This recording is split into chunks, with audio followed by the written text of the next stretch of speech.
kemarin kan udah cerita di podcast gue.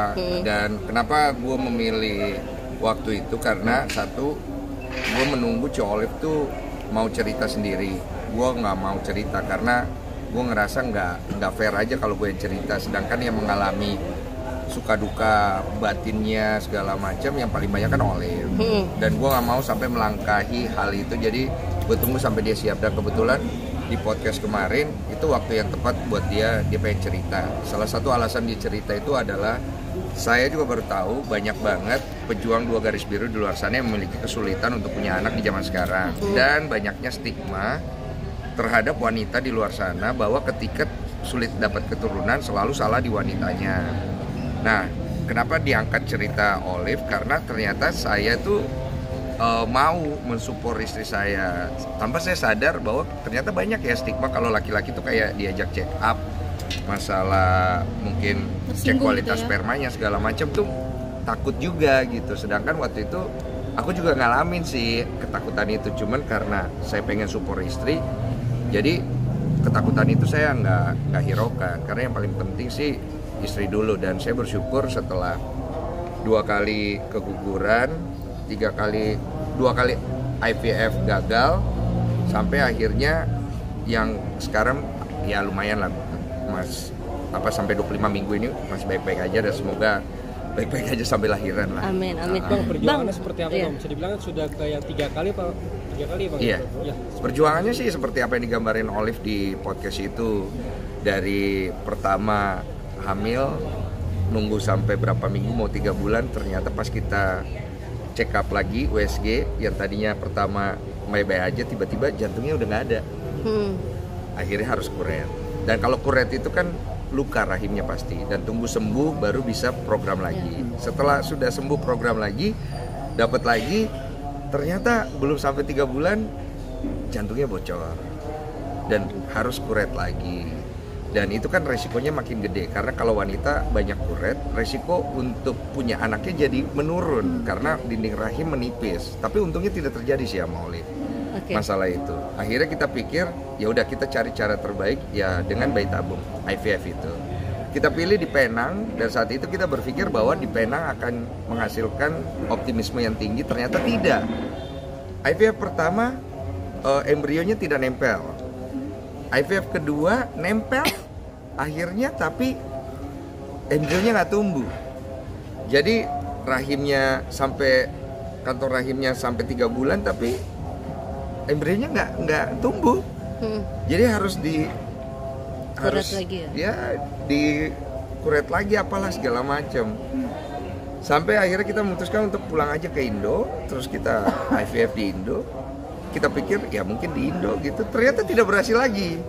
Jadi kita mulai pesimis juga dan mulai berserah diri banget, karena kita ngerasa kayak ya mungkin sulit ya gitu ya. Jadi kita perlu ya berserah dirinya mesti besar sih memang.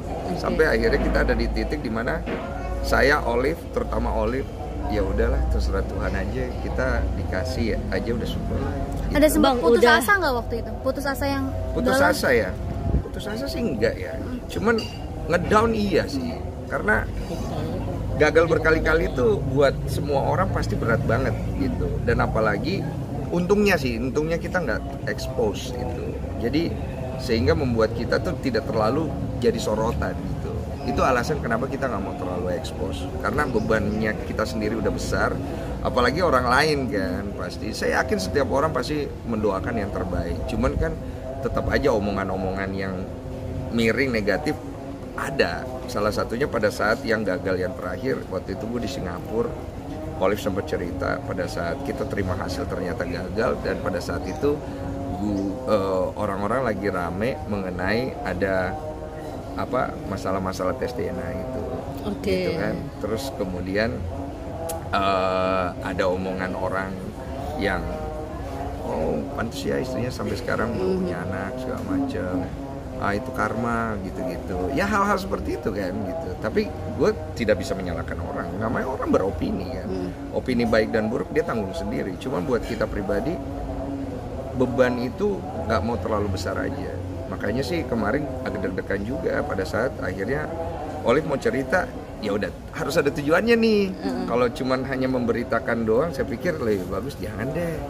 Karena takutnya nanti kenapa-napa lagi gitu, kita beban gitu. Oke. Trauma ya bang ya. Trauma sih, terutama Olive. Olive paling gede, dia bahkan sempat pendarahan di program yang ketiga apa keempat, dan itu gue nggak ada di tempat karena gue lagi syuting di luar, dan dia nggak kasih tahu gue baru tahu itu setelah semua bebe aja. Gue ngerasa bersalah juga kan sebagai suami, kok kayaknya kalau istri gue kenapa-napa saat itu pendarahan dia sampai kolaps segala macem, dan gue nggak ada di situ, gue pasti akan terpukul sekali gitu.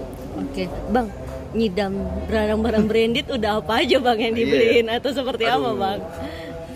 Awalnya sih biasa aja, dia ngidam buah-buahan, ya kan. Terus setelah itu dia mulai ngidam yang unik-unik nih, berlian. Dia juga bilang, yang kok aneh ya, aku sekarang kok suka berlian ya. Padahal dia kan nggak terlalu berlian banget, barang-barang mahal nggak. Dia mulai ngelihat senang gitu, mungkin karena anaknya cewek, ya kan. Jadi dia lihat-lihat, terus dia nanya, ya aku boleh beli nggak gitu. Boleh aja beli. Orang gini loh, Olive itu belanja, dia masih pakai uangnya sendiri. Jadi uang kita tuh digabung memang, cuman dia kadang-kadang pakai uangnya sendiri, cuman tetap masih izin. Gue bilang mah nggak apa-apa, beli aja. Lagi pula kan berlian atau suatu yang branded itu kan investasi aja. Tapi bukan buat dipamerin ya, gue bilang ya. Tapi untuk ngidamnya oke lah, gue bilang. Investasi lah, anggap gitu. Bikin seneng si bayinya aja gitu. Udah ada berarti ya, Bang? berarti ya. Udah ada berarti Bang beberapa berlian gitu ya? Ya beberapa berlian ya, ya lumayan lah ya. Bisa dibilang ini anak mahal gak sih? Iya anak mahal banget nih Bang, ngidamnya Itu berlian. anak ya, masih usia berapa bulan ya, udah dapat endorsement cuy. Mas serius? Lah itu susu Prenagen. Oh iya. Iya, dia udah dapat endorsement. Makanya gue juga bingung, ini anak sebenarnya bawa rezeki kali ya. Amin, Karena ya. dia udah usia berapa udah dapat rezeki gitu loh. Tapi kita nggak mau sampai akhirnya overexposure masalah anak sih. Karena akhirnya kan nggak bagus juga. Makanya kita dari yang beritanya keluar, kita kalem-kalem aja lah gitu. Ya masih ada berapa bulan, kita juga belum tahu apa gimana nanti gitu.